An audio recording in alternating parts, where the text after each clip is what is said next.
to make a meal so I can change and act strange. Get a Andre 3000 wig with some bangs. I'll hang and bang your friend. Hey, welcome back to the Fast Break. I am your host, Drew Amburgy. I am joined by Jacob today. And we're going to start off by talking about the Bulls and the Suns. First off, Jacob, how are we doing? Doing great, man. It's been an exciting day for trades today, so doing good. Yep.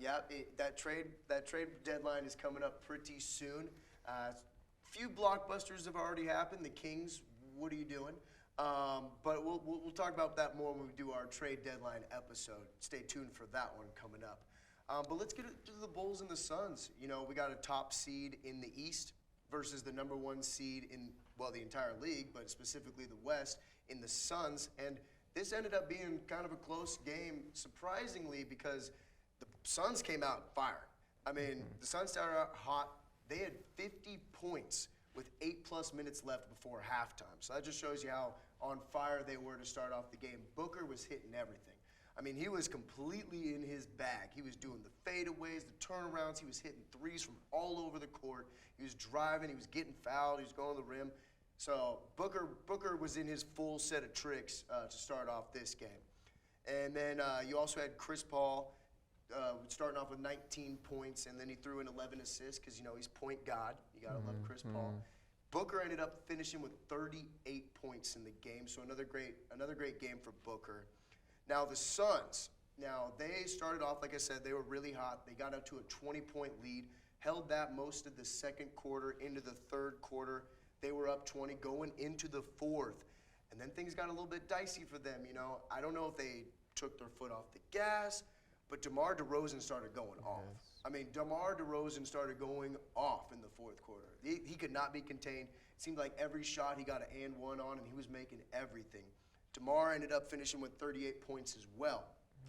The Bulls, even with 2.5 minutes left, were still down 15, and they ended up cutting it down to just 3 points by the time the final buzzer hit, and then they end up losing by 3, 127-124. So props to the Suns for getting a win on the road in Chicago, and props to the Bulls for making it close. You know, they've been dealing without Lonzo and, of course, Caruso recently as well, too. So they've kind of just been trying to tread water right now, but props to them for keeping it close and fighting until the last possible second there, mostly due to DeRozan's just monster fourth quarter. Now with the win, the Suns go to 43-10 and 9-1 in their last 10. How are you feeling about the Suns and Bulls? And give me some of your thoughts on this game. Yeah, so Drew, I was watching this game and I was thinking about what I was going to talk about, of course. And, you know, through the first 3 quarters, it was really, you know, Suns honestly dominating this game. Snooze fest. Yeah, up by 20 the whole game. They really were hitting shots early and playing great defense. And especially their bench. Their bench was playing much better than the Bulls' bench. Their bench was playing really good defense and using that defense to get easy transition buckets, wide open shots. They were playing really well. Like I said, 15 to 20-point lead the whole game, and even up to 27 in the third quarter. That first half, like you said, Booker was playing really well. Missed 2 shots the first half. Amazing game. But yeah, second half, you know, I thought it would just be, you know, Suns finish it out. But I mean, in the early fourth quarter, Bulls got hot. Like you said, DeRozan played really well, carving them up in the inside. I mean, getting to his spots in the mid-range, getting to the basket and finishing. He did a great job. They got 7 straight buckets in the early fourth quarter. Kind of brought that lead back to about 15 points because they were down by about 25 beforehand. So yeah, with 2 minutes left, they were still down 15, able to, you know, get an and one, a couple threes. They made it look good in the end. So I mean, good for them. But honestly, the real story of this game, I think, is Devin Booker. He was just announced as an all-star in the West, averaging 25 points a game this season, and he had 38 again last night. Actually, fun fact. Last time the Bulls and the Suns met, Booker had 45 points, so didn't quite make it to that this time, but another great game from him. I think I did see that stat. I think it was at halftime of this game, and Booker had, 45 against him the last time, and then he dropped 30 in the first half of this game. So it shows he kind of cooled off in the second half. That kind of let the Bulls get back into the game.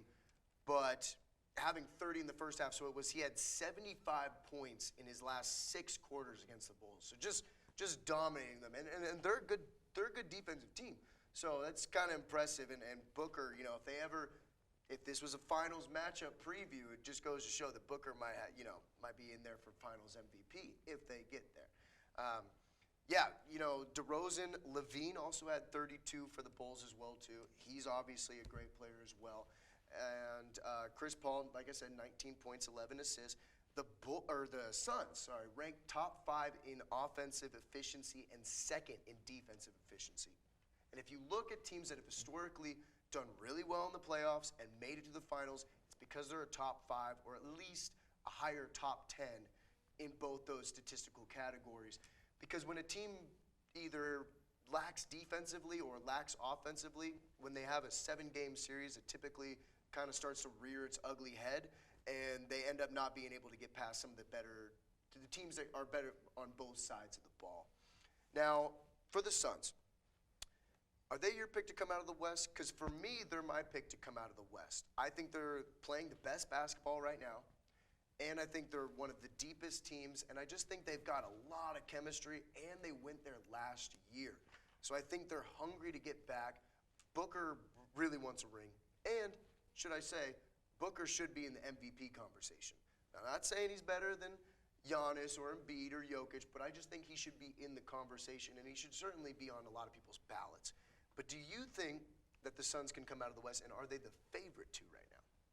I agree with your points. You say Booker for MVP. I would say Chris Paul for MVP. Everything he does for that team as a leader, distributing the ball, the team would not be the same without him. Booker is a great talent. I think the Suns could definitely make it to the finals again. They pretty much have the same roster as last season. They're playing really well. And the rest of the West they have good teams, but there's a lot of questions this year with injuries and everything. So, we got to watch the Warriors when they get into the playoffs, what's going to happen. The Nuggets should get Murray back, so maybe they get something going in the playoffs. And then, Lakers and Clippers both have some injury concerns, roster problems with the Lakers, honestly. So, I think the Suns could definitely pull it out again. Yeah, they're my favorite right now, and I'm going to go out. I have a hot take right here. I'm going to say that they got the best backcourt in the league right now. You got to look at the Warriors as well, too, but Clay's not fully back to form. So I would say they have the best backcourt in the league, and with the way league has shifted the last 5 years, that's kind of the most important thing, is having just a really strong connection in the backcourt for most teams. If you were an MVP voter, would you put Booker on your ballot? I probably would not. Like I so said, you'd go with Chris Paul. If See, I I were, like Chris if I Paul were too, to. but just the numbers Booker's putting up, it'd be hard for me if they're going to be the number 1 seed and he's going to be averaging. Because if he keeps going at the rate he's going to start getting near 30 points in that range, and I just think he's got to be on the ballot if you're the number 1 seed. But we'll see. Look, the Heat barely had an All-Star, and they're the number 1 seed. So what do I know? I think he could definitely be in the conversation at the end of the year. We need to pay attention to how the East looks. The front runners in the East could also be MVP conversations, such as Giannis with the Bucks, or Joel maybe with the Sixers if they get a top seed in the East. True. Now the loss for the Bulls, I don't think they got to panic. Like we said, Lonzo's out, Caruso's out. They're going to get both those guys back before the playoffs start. Don't think there's any reason to panic right now if you're a Bulls fan. They have been 5-5 in their last 10 games, so that's going to hurt with the standings, especially with how tight the East is. We'll see how it shakes out. If they continue to stay at that 5-5 pace, you got some hot teams in the East right now. Celtics, they could get caught by a few teams, so you got to be careful if you're the Bulls. You don't want to start falling completely off, because then you get in tougher matchups as the playoffs come around. Do you think they should make a trade, or do you think they should just kind of hold tight and keep this nucleus together, since they are playing well? Yeah, I think they should keep with their roster right now. Last offseason, they were one of the most active teams in the league. They completely redid their roster. So I think they really need to see how that group of players play together. We've already seen, I remember earlier in the season, I watched one of their first games, wanted to see the new roster, and immediately they actually played really well together. I think their styles really work well together. So I think you need to stay with that core at least this season. See where it gets you, and then maybe make some decisions in the off season, but not this season. Yeah, I think you're right. I don't think they should make any trades, especially since they got Lonzo back, or when they get Lonzo back. Yeah. He just kind of makes everything click together. A lot of people have brought up maybe doing something with Patrick Williams, but I think he's young and has such an upside that I don't think you really want to mess with that.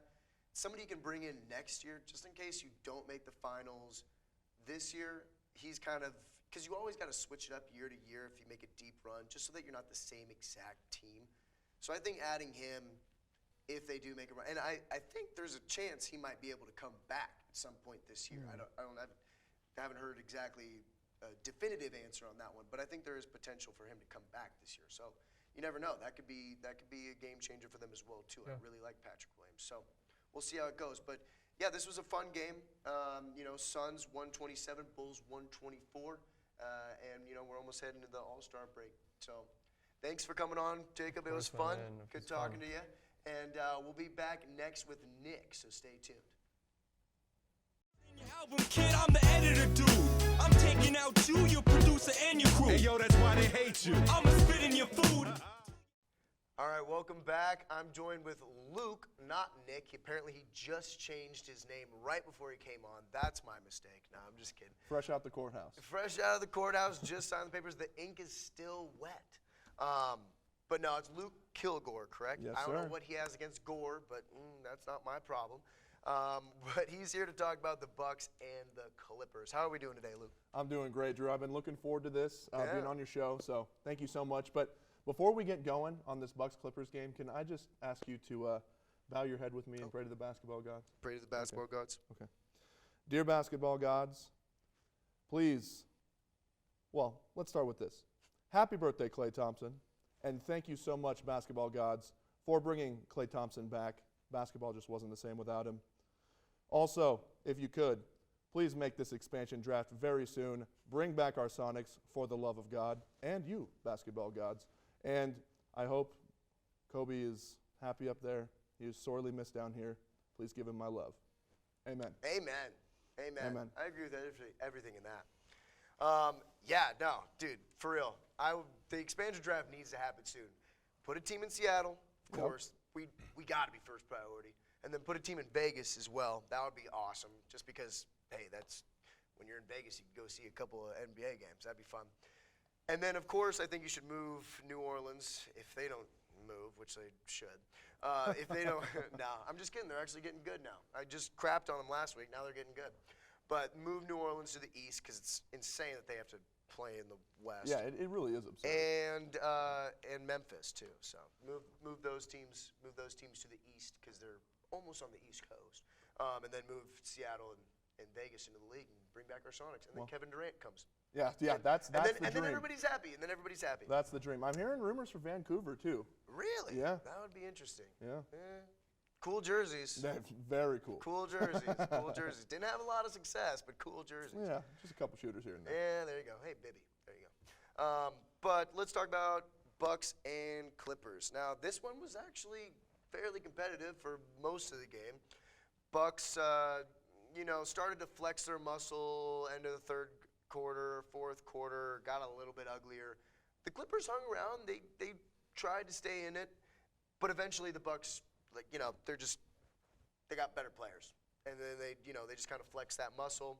Ended up being Bucks 137, Clippers 113. But I will say most of the game was a little bit closer than that. So props to the Clippers for trying at least. Giannis, another great game for him. 28 points, 10 rebounds, 5 assists. Another day at the office. Bobby Portis, 24 points, 11 rebounds. There you go. Wait. Do the Bobby. Bobby Portis. Crazy. So I like Bobby Portis. He's a good guy. And he's a champion now, so props to him. Drew Holiday, 27-13. He's been awesome this year. Like I said, the game kind of ho-hum. Bucks ended up pulling away at the end. It was decent, but the Clippers, they're just in this weird state of, no Kawhi, no Paul George. So they just really, who knows what they are. And it's kind of weird being a team where you're just kind of waiting for next year. And you're going to be good, and you're not terrible, you're not awful, but you're just waiting for next year. It's got to be a weird feeling for the fans, especially when you haven't won anything yet. So you don't have anything to really sit on for next year. You're just kind of hoping for next year. Yeah, fans are just kind of tapping their feet at this point. But the Clippers are actually an interesting situation, and we'll get to them in a second. But for the Bucks, are they still like the favorites in the East? Because a lot of people have them going back to the finals. I kind of like them to go back to the finals. They're certainly one of the 3 teams I would predict to go to the finals and at least make the Eastern Conference Finals. I like them over other teams like the Bulls, just because they're going to have the best player on the court for most of those series. Sixers are interesting because you could make an argument there that they would necessarily have the best player on the court. Now, Embiid doesn't have an MVP yet, but he is playing like one right now. But I just think the Bucks would have much more depth over them. So I'm kind of wondering, do you see the Bucks going back to the finals, or what are your kind of playoff expectations for them? Well, I think it's really easy for a lot of people to want to kind of drum up different storylines. So the Bucks are the defending champions, right? So people want to see something different, especially with the resurgence of the Bulls, I guess, with all the pieces they added, how well they're playing.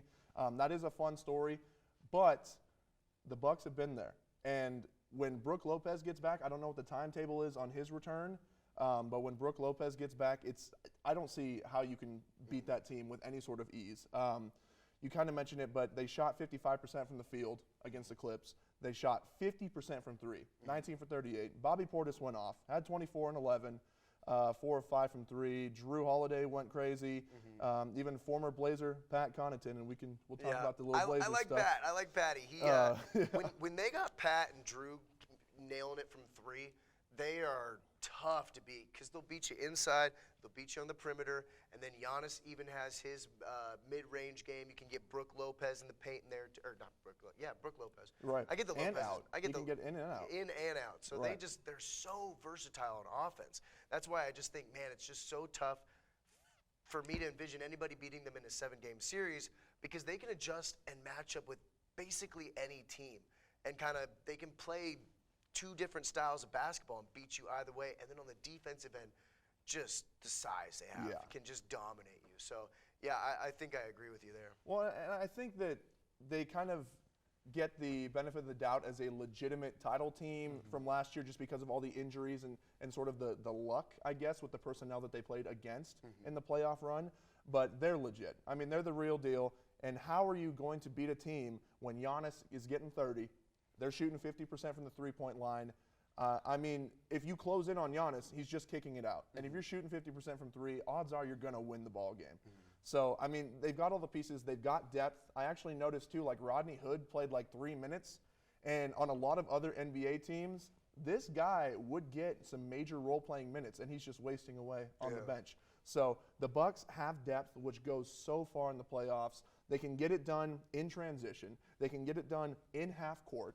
I mean, they've got every set piece and every strategy you could imagine to combat whatever they're looking at. And Giannis, he continues to get better, man. That's the crazy thing. I mean, he even knocked down 2 threes. He went 2 for 3 from beyond the arc in this game. So teams are daring Giannis to shoot. He's shooting. He's making them. He went 10 for 12 from the free throw line. He's up, so he's averaging 72.5% from the line this season compared to 68.5% last season, which, all things considered, for all the guff he gets at the free throw line, pretty darn good. No, yeah, and that's one of the things that I was really impressed with about Giannis is sometimes when guys have struggles from the free throw line, it can ruin their game because then they're afraid to go to the basket and get fouled. Right. But Giannis wasn't really worried about it, and that's why I love him as first of all, basketball player and a person and leader, is because he's not going to shy away from even his faults in his game. Right. That's when I realized, okay, this guy is legit, was because when he was having his struggles at the free throw line, instead of being like a Ben Simmons or another player on that caliber, instead of shying away and not going to the hoop, which can ruin somebody's career. If they're afraid to go to the hoop and get contact because they're afraid of the free throw line, we've seen guys' careers get destroyed over that. So it was nice that Giannis basically kind of accepted it. He goes, hey, I'm going to miss sometimes. I'm a big guy, Right. He's never going to be a 85, 90% free throw shooter. But as long as he's not scared to go to the hoop, and if he misses a couple, so what?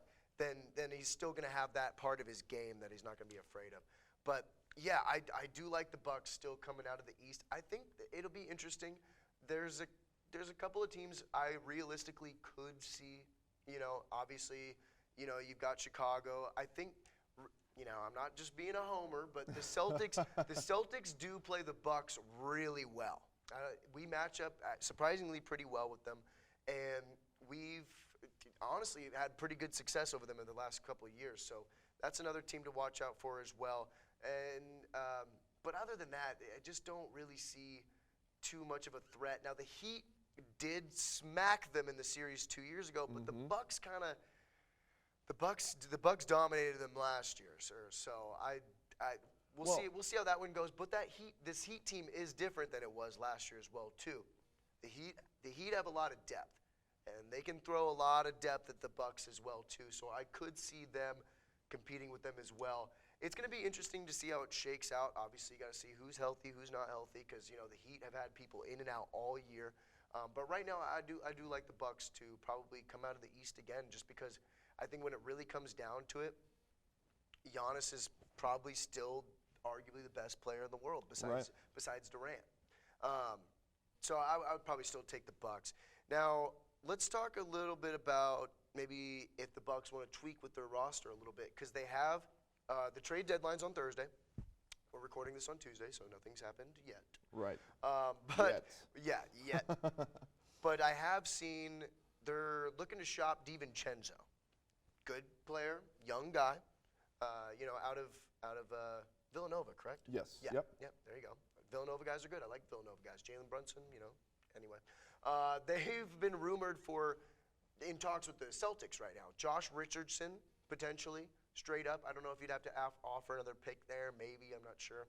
And then Schroeder as well, too. Schroeder.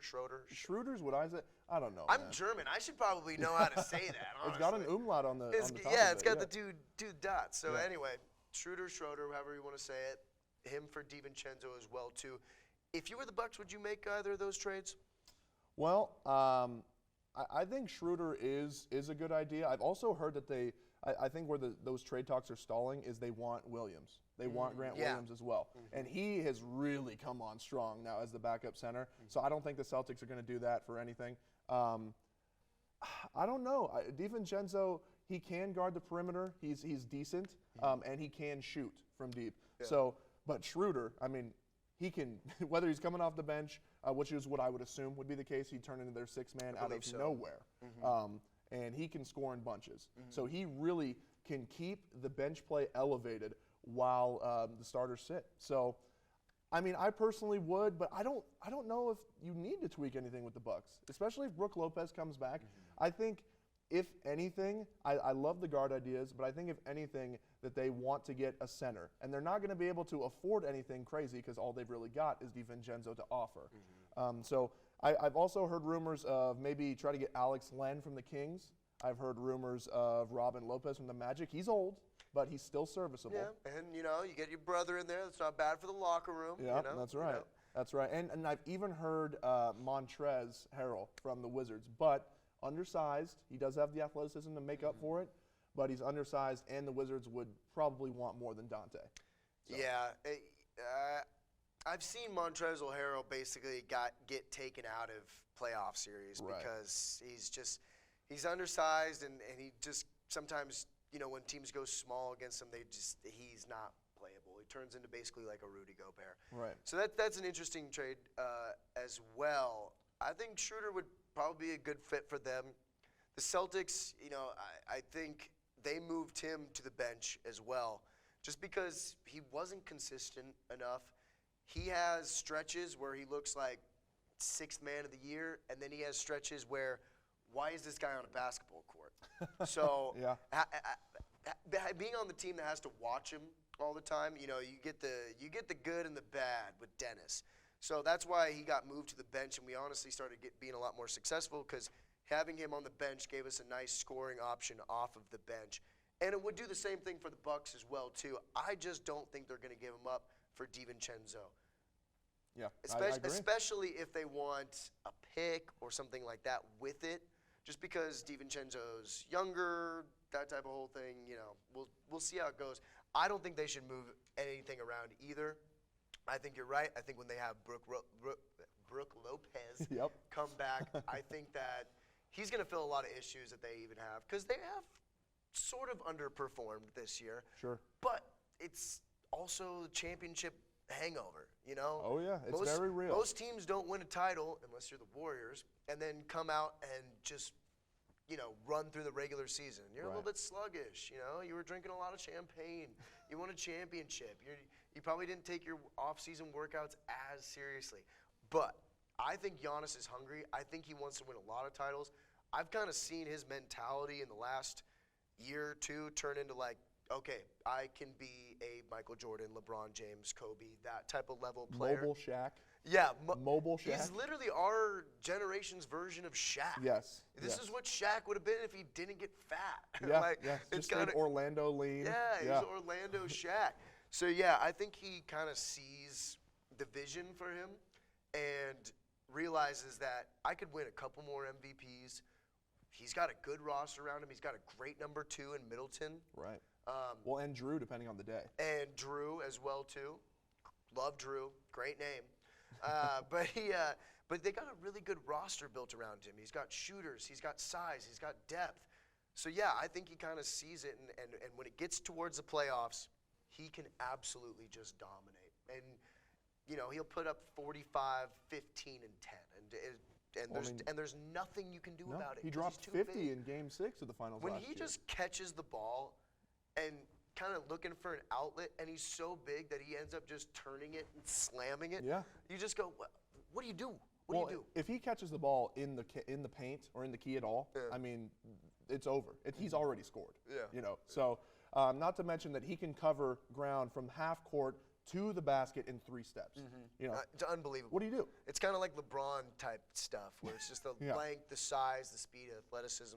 I could talk about Giannis all day. It defies physics. But I think we both agree that they're probably still the favorite to go to the finals this year. Sure. Let's talk a little bit about the Clippers. Sure. How do you feel about them acquiring Norman Powell and Robert Covington? Well, okay. I was very excited to see this. Thank you, Portland Trail Blazers. I meant to mention in our Basketball Gods prayer earlier, just give some love to our Portland fans. They're hurting. Yeah, right that's tough. Gunnar Miller. Yeah. Sorry, buddy. Hearts going out to you, buddy. But, yeah, so the Clippers traded Eric Bledsoe, Justice Winslow, and Keon Johnson, and a 2025 second-round pick for Norman Powell, Robert Covington. Clippers got way better. Way better. Norman Powell's a guy that can go out there. I think his highest average for the Raptors was 19.6, so almost 20 points a game. He can get you 17, 18 a night. Robert Covington can get you anywhere from 8 to 10 a night. Both extremely good wing defenders. Yeah, so Robert Covington gives you a lot of size out on the wings. Yeah, But yeah, continue. both of them give you extremely good defense, which is what the Clippers have hung their hats on for, I mean, pretty much ever since Lob City originally left. They've been a defensive-minded team first. Now, we talk about Paul George and Kawhi Leonard being out, right? So Paul George with the elbow, Kawhi Leonard with the knee. They are saying that, yeah, we're not really expecting them to come back. Last thing that we knew, PG was set to have an MRI February 24th, okay? He hasn't had surgery yet. Kawhi Leonard has foregone surgery in the past in order to compete in the playoffs. That's what he did the year he won the title with Toronto. He was hurting by the end of that. Oh, he yeah. was hurting by the end of that run. Oh, yeah, but he was an done. absolute hero, He was a bro. monster. He had his cape on all playoffs. Adrenaline pumping straight to the veins Yes. for weeks. But Yeah. continue. So, no, you're totally fine. But, I mean, so I think that it's not out of the question that PG tries to make it back. He was having a phenomenal season before he got hurt. Oh, yeah. He had a shoulder issue as well, but he was having a phenomenal season. Kawhi, he's had a long time to rehab here. Now, not all ACL tears are the same. Yeah. January 6th, we heard that Kawhi's rehab was ahead of schedule. But then Ty Lue, just on the 3rd, just last week, said, we know Kawhi's probably not going to come back. However, with these 2 new additions, this makes the Clippers, you add PG, you add Kawhi back into the team, completely different team. They have depth now. They can defend. I mean, I think that both PG and Kawhi would consider rushing rehab to get back and try to compete in the playoffs. Maybe go for the play-in game, and then they're the dark horse. I mean, which is something crazy you'd never expect from a team that looks like that, the Clippers, right? Exactly. But with the season that has gone the way it has for them, which has just been bumps and bruises, this, for me, as a Clippers fan, until the Sonics come back, changes everything. I really think that there's a chance that both of those guys could hustle back to it and try to go for a playoff run. Yeah. No, I like the idea. Right. I really do. I'm a dreamer. I'm a dreamer. And Powell and Leonard back together is cool. And, Leonard could say, hey, this is my old buddy from Toronto. We're getting the band back together. We're going to go on a championship run. Mm-hmm. But, and here it is, I do not think Kawhi Leonard is going to rush it. I don't think he's going to do it. I just don't see it this year. I don't think he's going to rush back from it. I don't think that he's going to get Paul George on board and they're going to go gung-ho. I just don't know if they have it this year. I think even if they did come back, how soon could it be? The timetable, you don't quite know when they would be back. Would they have enough games to get the cohesion, to get the chemistry? I just don't see it this year. But I do like it for next year. The Clippers have had a weird stretch with Kawhi and Paul George because they had the bubble. Did that team like each other? I don't know. Did they want to be in the bubble? I don't think so. Nope. I think they wanted to get out of the bubble as quickly as they could, and we saw it on the court. Last year, Kawhi was out. Paul George had an amazing series. He got his playoff P back. And they made a great run. First time making it to the conference finals. Awesome year. Paul George earned a lot of people's respect back. Yes. That was an awesome run from him. I loved Paul George. He took over in a lot of those playoff series. Brought him back from, what was it, down 2-0 twice? Yes. Yeah, that was sick. Yes. But I do think that these two trades are more for next year. I just don't see why they would rush it back, play in a play-in game, and then potentially have to play the Suns in the first series with two guys coming off injuries, one of them a major one, just to have a chance this year. I just think, in my opinion, I think that they're going to shoot for next year.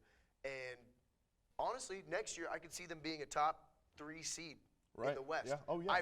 With these 2 additions, I love this team now. Yeah. I really do. And you know what? Jerry West is awesome. I could see them adding a couple of more pieces on the fringes and making this a really deep, loaded team, especially with 2 top 15 players in the league. Yeah. Mm-hmm. Yeah. But I do like them for next year. I just don't think it's going to happen next year. But I totally understand your optimism. Well, with my realism glasses on, I totally agree with you. Yeah. Okay. It is definitely a move that is for a bright future, or at least for that one huge run next year. However, knowing some of the patterns of these players, and I know Kawhi does usually favor rest. Mm-hmm. He does usually favor getting better and actually truly feeling like he is 100%. But I think that he did it with Toronto. He's already done it, and he foregoed, I guess, a knee surgery in Toronto. Yeah, whatever. He forgave. Yeah, and I don't know. And he made that run and eventually won the title. Mm-hmm. So I don't know. It is an optimist take. Yeah, it is a dreamer's take. Hey, okay? I would do the same thing if it was my team. Hey, I'm just excited, man. Yeah. Regardless if it's this season, which I already threw out the window, okay, or next season, I'm excited. It's a good look for the Clippers. Yeah, no, it is a good look. It's a real good trade, and I think it sets them up really nicely for next year. So Clippers fans, I like you next year. I like you next. This you got hold on a sec, but I like you for next year. Just one more year. We can do. We've been through all this, guys. We can do it. One more year is fine. Yeah, it's fine. Cool. All righty. Well, thank you so much, Luke. It was great talking basketball with you. Stay tuned, because we're not done yet. I'm going to have Derek come out here, and we're going to talk about a little more basketball for you. So see you after the break. Yeah, we murdered the rest. Y'all in trouble now. All right, welcome back. I'm joined with Derek Joseph. How are we doing, my man? Your suit game is very strong right now. Hey, thank you, Drew. It's an honor to be on this show for the first time. I'm really excited to just talk some basketball with you. Cool. Me too. Yeah, he's almost as drippy as the Heat were wet from 3 on Sunday night. Now, the game we're going to be talking about is the Heat and the Wizards. Now, the Wizards tried to hold it close, but boy, in that third quarter, the Heat kind of just took it away. They're just 2 teams trending in very different directions right now. Obviously, the Wizards, Who knows if they're going to break it up, make some trades. They've been struggling after a pretty good start to the season, pretty hot start, and the Heat are slowly getting healthier and healthier. And it was all came to fruition on Sunday night as the Heat beat the Wizards 121 to 100. Now, the Heat, the story with them is they almost didn't get an all-star. They got Jimmy Butler in there, but they almost didn't even have an all-star, which is kind of crazy for a team that's in the number 1 seed in the East. But it's because they're so deep that there's not one player that gets really good stats. And that couldn't have been more evident in this game as they had 7 players in double figures, which is very impressive. Bam led the way with 21 points. Bam Adebayo putting in another 7 rebounds as well, too. On the other side of the ball, the Wizards, the reason why this game wasn't necessarily that close, they didn't have Beal, who missed a 4th game in a row with a sprained ligament in his wrist. Corey Kispert from Gonzaga led the way with 20 points. Props to him. Always love seeing some of the Gonzaga guys do well. But, boy, tough one for the Wizards. This is the 2nd straight game in a loss that they've trailed by 30 points. So not necessarily staying even close to teams right now. And the writing is kind of on the wall for them. Now, let's talk about the Heat first. Are they the best team in the East? I mean, their record says they are, but they're probably not. I probably wouldn't put them above like the Bucks or like any other teams like that, just because like the Bucks are just they have one of the best players in the world right now, and so you can't any team with Giannis on it. I can't really put them below anybody. Yeah. So fair enough. Yeah, that's what I was just saying. I was like, the Heat have this deep team, so do the Bulls and all these teams. But at the end of the day, if they match up with the Bucks, it's like they're still the Bucks are gonna have the best player on the court. So I do like the Heat, and we saw them 2 years ago beat the Bucks in a playoff series. I think they swept them, or no, they lost one, so they swept them in 5. Gentleman's sweep, as they say. And then the Bucks came back last year with a vengeance and blew out the Heat. So we'll see how it goes in the rubber match if they play this season. Now, I like the Heat. Like I said, they're very deep, which it comes really into handy when you get to the playoffs. I love the move of taking Tyler Hero to the bench and making him come off the bench. He's given about 20 points a game. He's really improved his all-around game from last year. So I like what he gives them coming off the bench. He's obviously in the running for 6th man of the year, and I like the Heat as well, too. Now, there is some talks about trades with them. They've kind of been in the market. They love doing trades. They love signing new guys. They try to bring in guys for that Heat culture. Do you think that they should make any changes, or do you think they should sit put now that they're starting to get healthy and play better? If I was them, I honestly wouldn't. Just because this is such a well-rounded team. These guys really gel together. They mesh very well. And these guys this is the team that a few years, less than a year and a half ago, they were in the finals. Yeah. They were winning games all the time. Albeit it was the bubble, but that was really just basketball at its purest. It was guys just only playing basketball and doing nothing else with their lives. They had only one thing to focus on, and when that team focused on that, they got to the finals. So I don't think they really have much the moves that need to be made, but one thing I do think is that if they focus really, really hard and they put their minds to it, they definitely can be a team that at least gets to the Eastern Conference Finals, if not the finals. But the Bucks, like I said earlier, the Bucks are going to be very hard to get past. Yeah, that's true. That is true. I do like them, though, because, first of all, Jimmy Butler, great player, shows up in the playoffs every year. The interesting thing to me is Kyle Lowry. Now, he's had a weird season. It kind of looks like he may be a little bit over the hill now. He is older, of course, was with Toronto forever. But I just think that maybe Kyle Lowry has an extra gear to go in the playoffs. I feel like he could turn it on because he's such a vet, and he's won a ring, and he's such a tough guy. I mean, they always talk about how he's from South Philly or East Philly or something like that. Just a tough guy. He's a dog. I feel like in the playoffs he might take it up a notch, and that they could see themselves in the Eastern Conference Finals and potentially going to the finals again. Also, the other thing with the Heat that nobody's talking about, they have Victor Oladipo. and he hasn't played yet this year but he's set to come back at some point in February. And this is a guy who's made an all-star team. Now, he's had some injuries, but he's made an all-star team. He's been a solid, really productive player for quite a few years now, 4 or 5 years now, since he really took off in Indiana. He could be a game changer for them. I mean, like, if Victor Oladipo came back and looked 85, 90% of what he used to, that's a guy that was at one point supposed to be a perennial all-star, and you're just getting him out of nowhere, throwing him in there, and you're already the number 1 seed. So I could definitely see that making a difference, and he kind of could change things in the landscape of the East if he comes back and he plays really well. So that's kind of a little wild card that actually nobody's talking about. See, one thing with Victor Oladipo, my big question with him is that his game revolved around his athleticism and his athletic ability. That was what really made him great for all those years in Indiana and everywhere else he's played. But so my question with that is how much is that athleticism going to stay with him coming off of an injury? Because what was his injury? Because I'm not really familiar with what Oladipo, I'm not 100% sure. I think it was something in the knee, though, because he's been out for a very long time. So it could be it could be a fairly significant injury. I'm going to look it up right now. Yeah, because knee injuries are super hard to come back from. And when a lot of your game is based off of being a slasher, a guy who goes to the rim and plays above the rim a lot of the time. Yeah, it was his knee. Yeah, so my question with that is how well is he going to play coming off of that injury? Because he is a decent shooter, but he's not the best. But he can. But He's a playmaker. His best attribute is definitely been his athleticism in his past. That is a good point. That is a good point. Some guys, when they rely on their athleticism a lot and they get an injury and they lose like that half step of athleticism that they used to have, sometimes they can't get by guys that they used to be able to get by.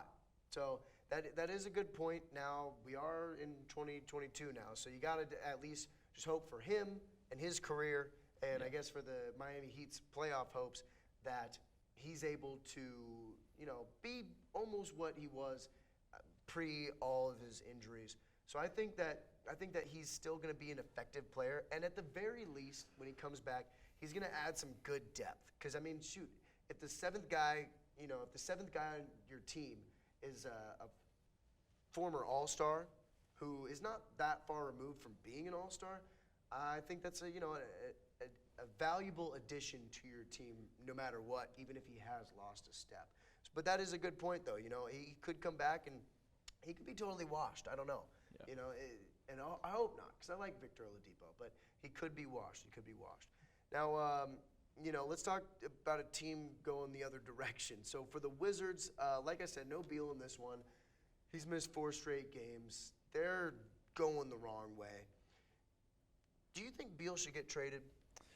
I mean, only if you can get something really valuable for him, because from what I've seen of this team is bad without him.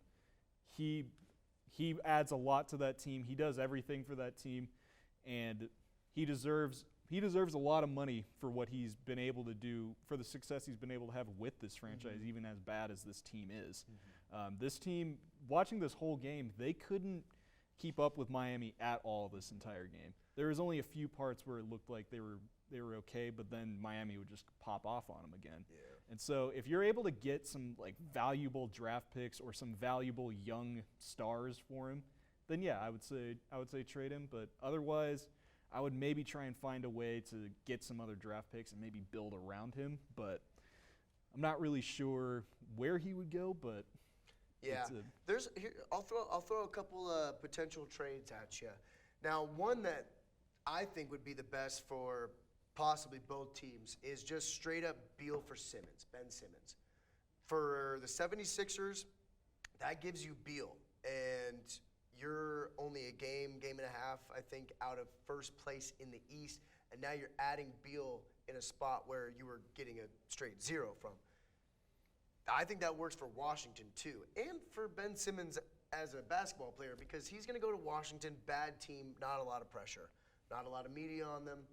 He goes to Washington, he can work on his shot. he's probably not going to have a couple of great seasons, but he gives them a really good defensive presence. They got a couple of shooters there.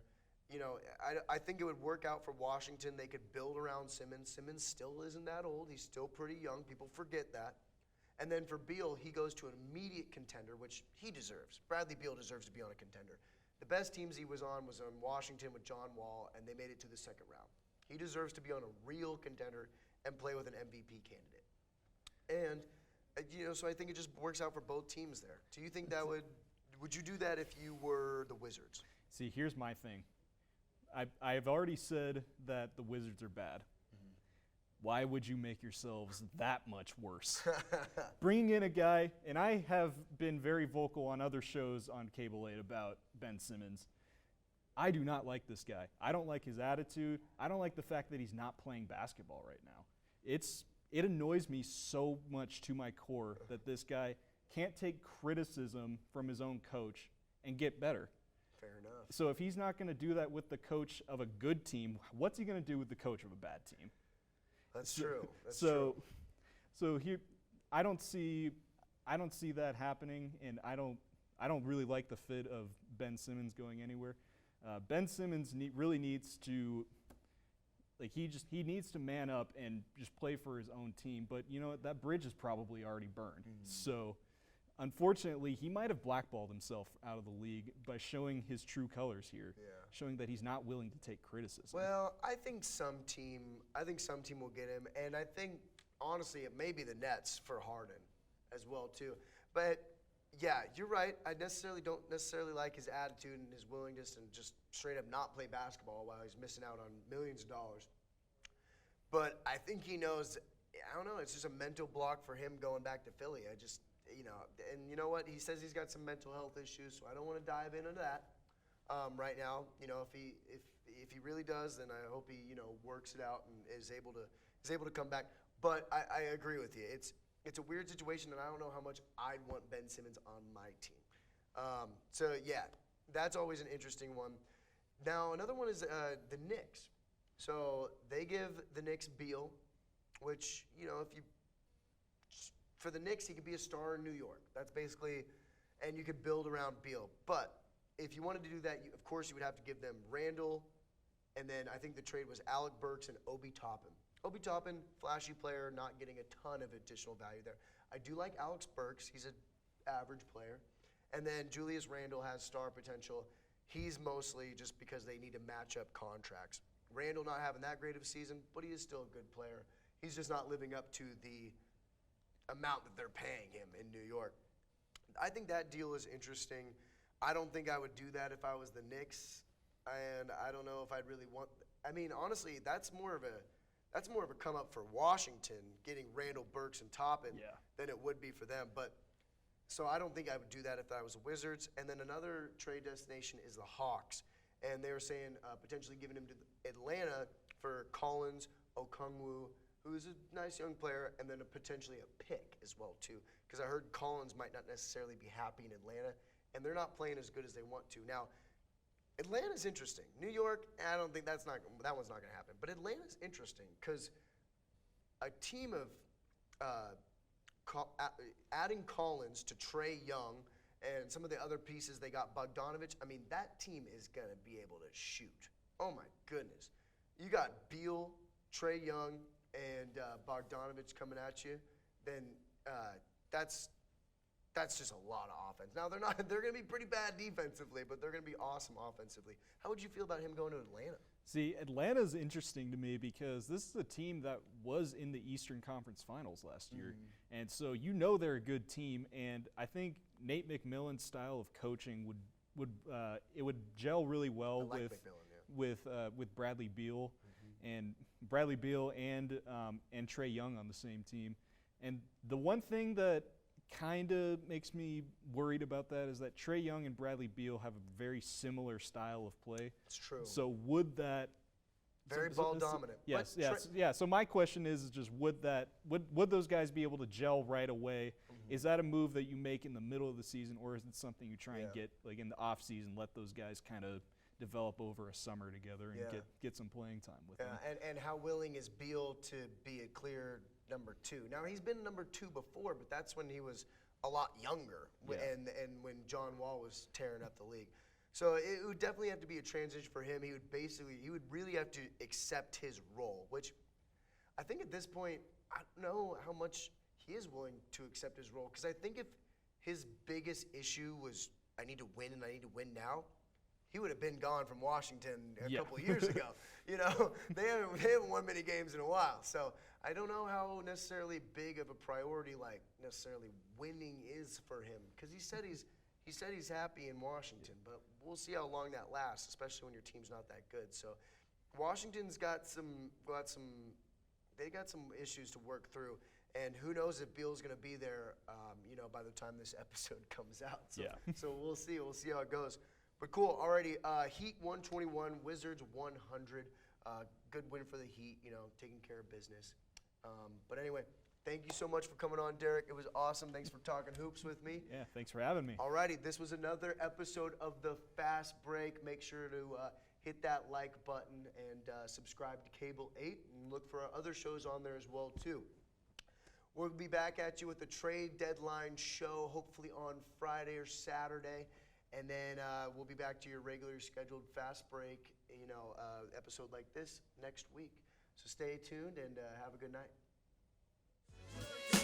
Yeah. See, I told you I was going platinum.